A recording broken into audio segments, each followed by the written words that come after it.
यज्ञदत्त कुमार को भगवान शिव की कृपा से कुबेर पद की प्राप्ति तथा उनकी भगवान शिव के साथ मैत्री।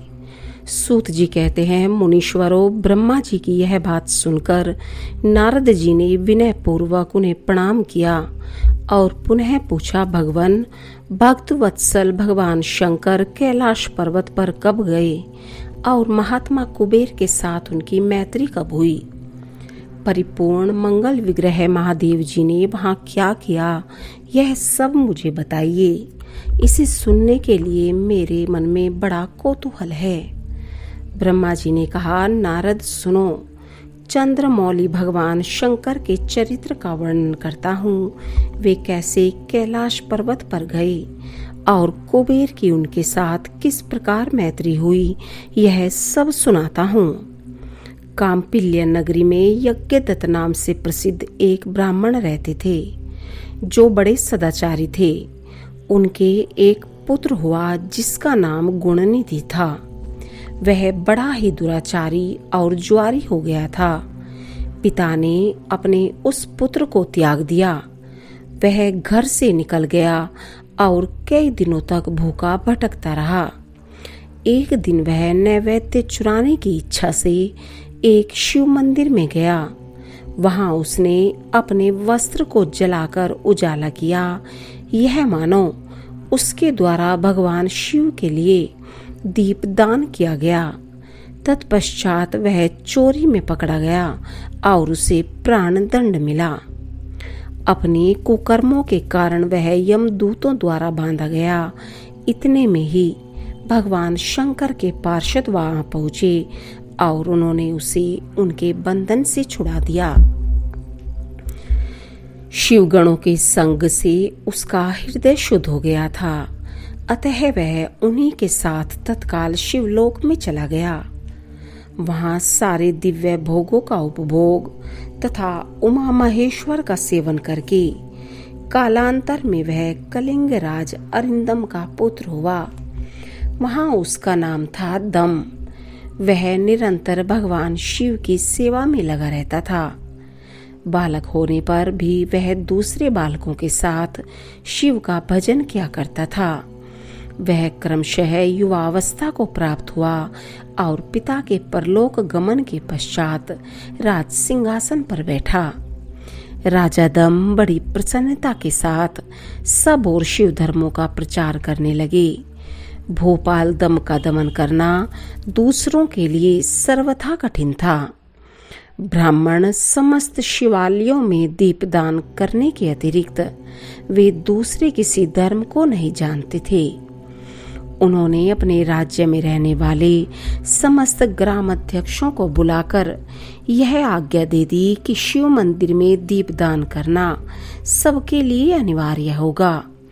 जिस जिस ग्रामाध्यक्ष के गांव के पास जितने शिवालय हों, वहां बिना कोई विचार किए सदा दीपदान करना चाहिए। आजीवन इसी धर्म का पालन करने के कारण राजा दम ने बहुत बड़ी धर्म संपत्ति का संचय कर लिया। फिर वे काल धर्म के अधीन हो गए।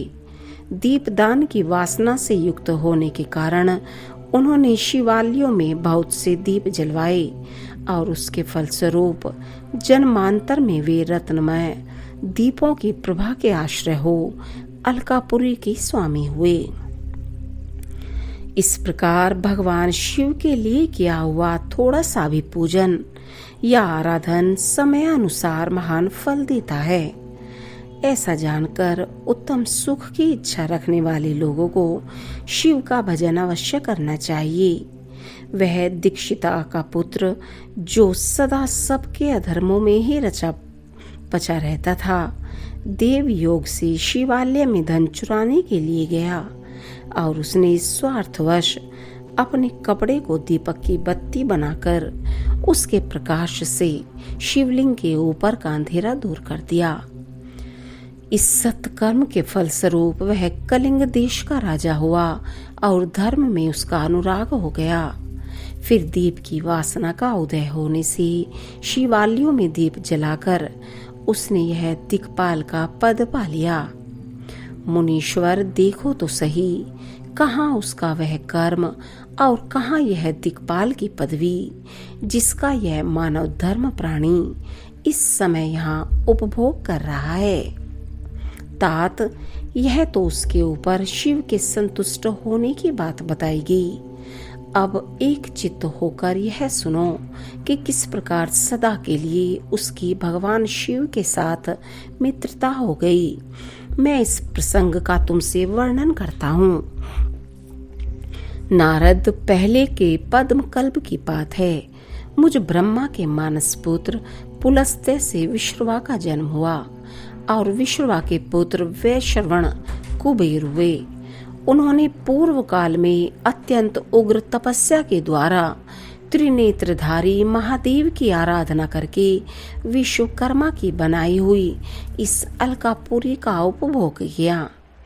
जब वह कल्प व्यतीत हो गया और मेघवाहन कल्प आरंभ हुआ, उस समय वह यज्ञदत्त का पुत्र, जो प्रकाश का दान करने वाला था, कुबेर के रूप में अत्यंत दुस्सह तपस्या करने लगा। दीपदान मात्र से मिलने वाली शिव भक्ति के प्रभाव को जानकर वह शिव के चित्त प्रकाश का काशिकापुरी में गया और अपने चित्त रूपी रत्नमय प्रदीपों से 11 रुद्रों को उद्बोधित करके अनन्य भक्ति एवं स्नेह से संपन्न हो वह तन्मयता पूर्वक शिव के ध्यान में मगन हो निश्चल भाव से बैठ गया, जो शिव की एकता का महान पात्र है। तप रूपी अग्नि से बढ़ा हुआ है, काम क्रोध आदि महाविघ्न रूपी पतंगों के आघात से शून्य है। प्राण निरोध रूपी वायु शून्य स्थान में निश्चल भाव से प्रकाशित है। निर्मल दृष्टि के कारण स्वरूप से भी निर्मल है तथा सद्भाव रूपी पुष्पों से जिसकी पूजा की गई है, ऐसे शिवलिंग की प्रतिष्ठा करके वह तब तक तपस्या में लगा रहा जब तक उसके शरीर में केवल अस्थि और चर्म मात्र ही अवशिष्ट नहीं रह गए। इस प्रकार उसने 10,000 वर्षों तक तपस्या की। तदंतर विशालाक्षी पार्वती देवी के साथ भगवान विश्वनाथ कुबेर के पास आए। उन्होंने प्रसन्न चित्त से अलकापति की ओर देखा। वे शिवलिंग में मन को एकाग्र करके ठूंठे काठ की भांति स्थिर भाव से बैठे थे। भगवान शिव ने उनसे कहा, अलकापति, मैं वर देने के लिए उद्यत हूँ, तुम अपना मनोरथ बताओ। यह वाणी सुनकर तपस्या के धनी कुबेर ने जो ही आंखें खोलकर देखा, त्यों ही उमा वल्लभ भगवान श्रीकंठ सामने खड़े दिखाई दिए। वे उदय काल के सहस्त्रों सूर्यों से भी अधिक तेजस्वी थे और उनके मस्तक पर चंद्रमा अपनी चांदनी बिखेर रहे थे। भगवान शंकर के तेज से उनकी आंखें चौंधिया गई, उनका तेज प्रतिहत हो गया और वे नेत्र बंद करके मनोरथ से भी परे विराजमान देव देवेश्वर शिव से बोले, नाथ, मेरे नेत्रों को वह दृष्टि शक्ति दीजिए जिससे आपके चरणारविंदों का दर्शन हो सके। स्वामिन, आपका प्रत्यक्ष दर्शन हो, यही मेरे लिए सबसे बड़ा वर है। ईश, दूसरे किसी वर से मेरा क्या प्रयोजन है। चंद्रशेखर, आपको नमस्कार है। कुबेर की यह बात सुनकर देवादिदेव उमापति ने अपनी हथेली से उसका स्पर्श करके उन्हें देखने की शक्ति प्रदान की। दृष्टि शक्ति मिल जाने पर यज्ञदत्त के उस पुत्र ने आंखें फाड़ फाड़ कर पहले उमा की ओर ही देखना आरंभ किया। वह मन ही मन सोचने लगा, भगवान शंकर के समीप यह सर्वांग सुंदरी कौन है? इसने कौन सा ऐसा तप किया है जो मेरी भी तपस्या से बढ़ा गया है? यह रूप, यह प्रेम, यह सौभाग्य और यह असीम शोभा सभी अद्भुत है। वह ब्राह्मण कुमार बार बार यही कहने लगा। जब बार बार यही कहता हुआ वह क्रूर दृष्टि से उनकी ओर देखने लगा, तब वामा के अवलोकन से उसकी बाईं आंख फूट गई। तदंतर देवी पार्वती ने महादेव जी से कहा, प्रभु, यह दुष्ट तपस्वी बार बार मेरी ओर देखकर क्या बक रहा है? आप मेरी तपस्या के तेज को प्रकट कीजिए। देवी की यह बात सुनकर भगवान शिव ने हंसते हुए उनसे कहा, उमे, यह तुम्हारा पुत्र है। यह तुम्हें क्रूर दृष्टि से नहीं देखता, अपितु तुम्हारी तप संपत्ति का वर्णन कर रहा है। देवी से ऐसा कहकर भगवान शिव पुनः उस ब्राह्मण कुमार से बोले, वत्स, मैं तुम्हारी तपस्या से संतुष्ट होकर तुम्हें वर देता हूँ। तुम निधियों के स्वामी और गुह्यकों के राजा हो जाओ। सुव्रत, यक्षों, किन्नरों और राजाओं के भी राजा होकर पुण्य जनों के पालक और सबके लिए धन के दाता बनो। मेरे साथ तुम्हारी सदा मैत्री बनी रहेगी और मैं नित्य तुम्हारे निकट निवास करूंगा। मित्र, तुम्हारी प्रीति बढ़ाने के लिए मैं अलका के पास ही रहूंगा। आओ, इन उमा देवी के चरणों में साष्टांग प्रणाम करो, क्योंकि ये तुम्हारी माता हैं।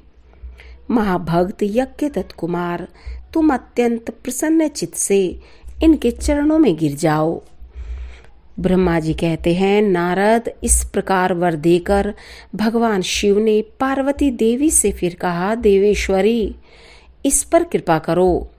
तपस्विनी, यह तुम्हारा पुत्र है। भगवान शंकर का यह कथन सुनकर जगदम्बा पार्वती ने प्रसन्नचित हो यज्ञदत्त कुमार से कहा, वत्स, भगवान शिव में तुम्हारी सदा निर्मल भक्ति बनी रहे। तुम्हारी बाईं आंख तो फूट ही गई, इसलिए एक ही पिंगल नेत्र से युक्त रहो। महादेव जी ने जो वर दिए हैं वे सब उसी रूप में तुम्हें सुलभ हों। बेटा, मेरे रूप के प्रति ईर्ष्या करने के कारण तुम कुबेर नाम से प्रसिद्ध होगे। इस प्रकार कुबेर को वर देकर भगवान महेश्वर पार्वती देवी के साथ अपने विश्वेश्वर धाम में चले गए। इस तरह कुबेर ने भगवान शंकर की मैत्री प्राप्त की और अलकापुरी के पास जो कैलाश पर्वत है वह भगवान शंकर का निवास हो गया।